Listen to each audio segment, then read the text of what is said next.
Trump administration is reversing the Obama administration's approach towards Israeli settlements. U.S. public statements on settlement activities in the West Bank have been inconsistent over decades.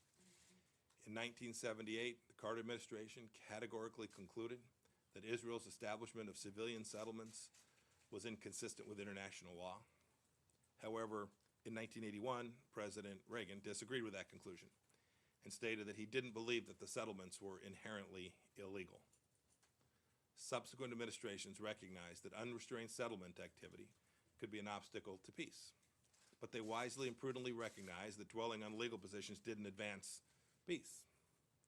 However, in December 2016, at the very end of the previous administration, Secretary Kerry changed decades of this careful bipartisan approach by publicly reaffirming the supposed illegality of settlements.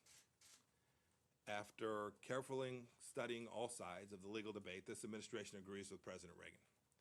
The establishment of Israeli civilian settlements in the West Bank is not, per se, inconsistent with international law.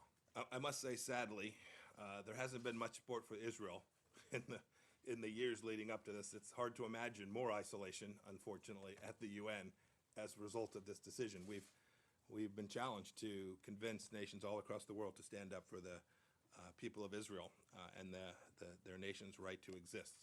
So I don't think this increases that. Back to first principles. What we did here was conduct a legal analysis. We took international law, we had our lawyers review it.